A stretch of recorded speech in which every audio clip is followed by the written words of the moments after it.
Where does the name for the Afon Teifi come from? So today I'm in Ceredigion and I've been working with the Wales Coast Path to explore place names between Aberaeron and Aberteifi or Cardigan, and this river behind me is called the Afon Teifi. Let's get into the name. According to the Dictionary of the Place Names of Wales, the name is made of two parts. The first part is usually linked to a very old river name element, also found in other rivers across previously Brythonic-speaking areas of Britain, including the Taff, Teme, Tamar, Thames, Tawe and Teviot. The second element, E, is often interpreted as a river suffix, although its exact meaning is uncertain.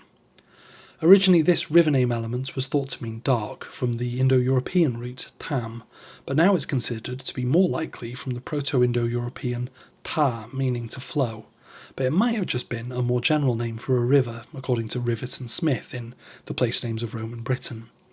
This is evidenced by the sheer number of rivers with the name. The Afon Teifi rises at Llyn Teifi, one of 5 lakes that feed its upper waters. From here it flows past Strata Florida Abbey and through Pont Rhyd Fendigaid, before turning broadly southwest into Ceredigion's lowland landscape. One of its most distinctive sections is Cwrs Caron, a vast peatland also known as Cwrs Goch Llanteifi, the red bog on the banks of the Teifi. Beyond this, the river begins to meander more gently, joined by a series of small tributaries as it winds through pasture, marsh and occasional wooded gorges. Over the next stretch of around 30 miles, the Teifi passes a string of settlements including Tregaron, Llandewi Brefi, Llanbedr Pont Steffan or Lambta, Llandasil, Castell Newydd Emlyn or Newcastle Emlyn and Cynarth. Below Llechryd it becomes tidal, cutting through the steep-sided Cilgerran Gorge before reaching Aberteifi or Cardigan and opening up to the sea. The Teifi Valley has been inhabited since prehistory. Its landscape preserves traces of Iron Age and earlier settlement, including burial chambers and standing stones. In the 12th century, Gerald of Wales recorded that the river was one of the last in Britain that supported beavers, and was especially noted for its rich salmon stocks.